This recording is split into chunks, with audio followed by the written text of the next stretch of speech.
నమో బుద్ధాయ. జై భీమ్, జై భారత్, జై సంవిధాన్. ముందుగా తథాగత భగవాన్ బుద్ధునికి, పరమపూజ్యులు బోధిసత్వ డాక్టర్ బాబాసాహెబ్ అంబేద్కర్కు ప్రణామాలు తెలియజేస్తున్నాను.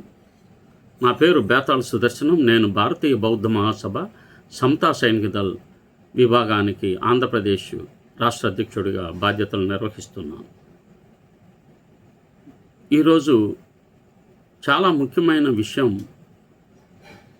చాలామంది మనల్ని మనం పరిచయం చేసుకునేటప్పుడు సామాజిక ఉద్యమాల్లో ఉన్నవారు ముఖ్యంగా వీరు చాలా పెద్ద హేతువాదులని, నాస్తికులంటే వీరేనని, లేక కమ్యూనిస్టులు అంటే ఇంతకు మించిన వారు లేరని, మంచి అంబేద్కర్ అయితే అండి వారు బుద్ధిస్ట్ ఈయనే ముందని చెప్పి మనల్ని పరిచయం చేసేటప్పుడు చూస్తూ ఉంటాం.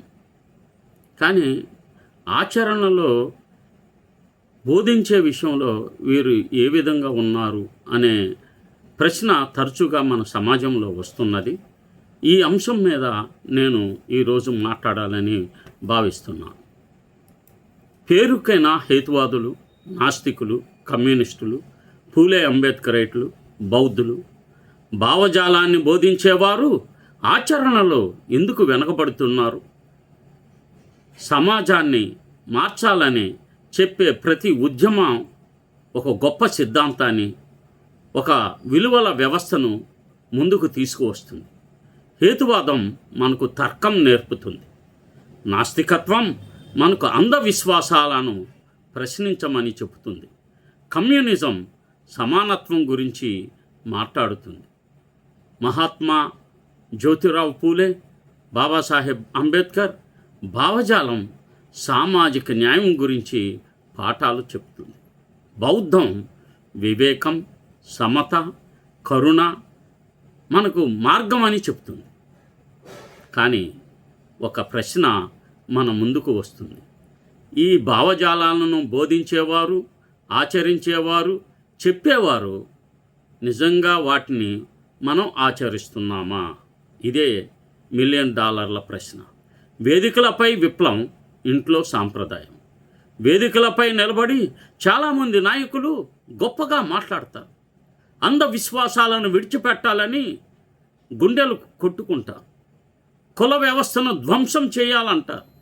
మతాచారాల బంధాల నుంచి బయటపడాలని చాలా గట్టిగా నిసిగ్గుగా అంటారు. మంచిదే అవన్నీ. కానీ అదే వ్యక్తులు తమ కుటుంబంలో జరిగే కార్యక్రమాల సమయంలో ఏం చేస్తున్నారు? పిల్లల పెళ్ళిళ్ళు వచ్చినప్పుడు, ఇంటి శుభకార్యాలు వచ్చినప్పుడు, మరణ సంస్కారాలు వచ్చినప్పుడు అక్కడ ప్రత్యక్షమవుతుంది. ఒక్కసారిగా భావజాలం కనిపించకుండా మాయమైపోతుంది. మళ్ళీ పాత ఆచారాలు, పాత పద్ధతులు, పాత మతాచార విశ్వాసాలు ప్రగాఢంగా కనిపిస్తూ ఉంటాయి. అప్పుడు ఒక కొత్త వాదన ముందుకు వస్తుంది. ఏమండి, పిల్లలు మేజర్లు అయ్యారు, వారి మనోభావాలను గాయపరచలేం కదా, ఇంటి పెద్దలు ఒప్పుకోరు, మత స్వేచ్ఛ ఉంది కదా, ఇలా ఎన్నో కారణాలు చెప్పుకుంటూ తాము బోధించిన సిద్ధాంతాలను తమకు తామే పక్కన పెట్టేస్తారు. ఆర్టికల్ 25 నిజమైన అర్థం ఏమిటి? అప్పుడు ఒక్కసారిగా భారత రాజ్యాంగంలోని మత స్వేచ్ఛ హక్కు గుర్తొస్తుంది. ఆర్టికల్ 25 గురించి ఎంతో ఉత్సాహంగా మాట్లాడతారు. నిజమే, భారత రాజ్యాంగం ప్రతి వ్యక్తికి మత స్వేచ్ఛను హామీ ఇచ్చింది, ప్రాథమిక హక్కు. కానీ ఒక ప్రశ్న మనమే అడగాలి.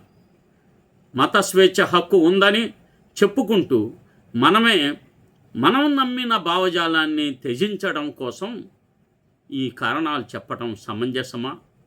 మనం ఒక సిద్ధాంతాన్ని నమ్మి సమాజానికి బోధిస్తే అది కేవలం ప్రసంగాలకే పరిమితం అవ్వాలా? అనుభవాలు చెప్పే చేదు నిజం ఏమిటంటే, గత అనుభవాలను చూస్తే ఒక వాస్తవం కనిపిస్తుంది. కొంతమంది గతంలో మావోయిస్టులుగా పనిచేసిన వారు, మరికొంతమంది తమను తాము గొప్ప అంబేద్కరైట్లుగా చెప్పుకునేవారు, కొంతమంది మేము బౌద్ధ ఉపాసకులమని గర్వంగా స్టేట్మెంట్ ఇచ్చేవారు సమాజానికి ప్రసంగాలు చేస్తారు, క్యాడర్ క్యాంపుల్లో బోధనలు ఇస్తారు, సమానత్వం హేతువాదం గురించి పెద్ద పెద్ద బోటకు కబుర్లు చెప్తారు. కానీ అదే సిద్ధాంతాలు తమ వ్యక్తిగత జీవితానికి వచ్చేసరికి అమలులో కనీసం కనిపించవు. ఇది కేవలం ఒక వ్యక్తి సమస్య కాదు, ఇది ఒక ఆందోళన కలిగించే సామాజిక స్థితి. నిజమైన పరీక్ష ఎక్కడ జరుగుతుంది? భావజాలం గురించి మాట్లాడటం సులభం, పుస్తకాలు చదవడం సులభం, రాయడం చాలా సులభం, వేదికలపై ప్రసంగించడం మరింత సులభం. కానీ నిజమైన పరీక్ష ఎక్కడ జరుగుతుంది? మన ఇంట్లో, మన పిల్లల పెళ్లి సమయంలో, మన కుటుంబ కార్యక్రమాల సమయంలో, మన వ్యక్తిగత నిర్ణయాలు సమయంలో. అక్కడే మనం ఏ సిద్ధాంతాన్ని నమ్ముతున్నామో బయటపడుతుంది. మన రిటైర్మెంటు సమయంలో మనం ఏ విధంగా కృతజ్ఞతలు బాబాసాహెబ్ చెప్తున్నామో అప్పుడు షెడ్యూల్ క్యాస్ట్ వాళ్ళ స్థితి ఆంధ్రప్రదేశ్లో ఏమిటో తెలిసిపోద్ది. సమాజాన్ని మార్చాలంటే ముందు మనమే మారాలి. సమాజాన్ని ప్రగతిశీల దిశగా నడిపించాలనుకునే వారు ముందుగా తమ జీవితం ద్వారా ఉదాహరణ కావాలి. మనం ఇతరులకు బోధించే విలువలను మనమే ఆచరించకపోతే మన మాటలకు నైతిక బలం ఏమీ ఉంటుంది? డాక్టర్ బాబాసాహెబ్ అంబేద్కర్ చెప్పిన ఒక్క గొప్ప సూత్రం ఉంది. జీవితం గొప్పదిగా ఉండాలి, పొడవుగా కాదు. ఆ గొప్పదనం ఎక్కడి నుంచి వస్తుంది? ఆచరణ నుంచి మాత్రమే. ఇది ఆత్మ పరిశీలనకు సమయం. ఇప్పుడు మనల్ని మనమే ఒక ప్రశ్న అడగాలి. మనం నిజంగా హేతువాదులమ్మా? మనం నిజంగా అంబేద్కరైట్లమ్మా? మనం నిజంగా బౌద్ధులమ్మా? లేదా మనం కేవలం ఉత్త పేరుకేనా? ఈ ప్రశ్నకు సమాధానం ఇతరులకు చెప్పాల్సిన అవసరం లేదు. మనకంటూ ఒక అంతరాత్మ ఉంటుంది కదా. సమాజాన్ని మార్చుకునే ప్రతి కార్యకర్తకు ఒక వినమ్ర విజ్ఞప్తి చేస్తున్నాను. మనం ఏ సిద్ధాంతాన్ని బోధిస్తామో దానిని 100% ఆచరించే ధైర్యం కలిగి ఉండాలి. అప్పుడు మాత్రమే మన ఉద్యమాలు నిజంగా సమాజాన్ని మార్చగలవు. నమో బుద్ధాయ. జై భీమ్, జై పూలే, జై బహుజన్, జై ప్రబుద్ధ భారత్, జై సంవిధాన్. సాధు సాధు సాధు.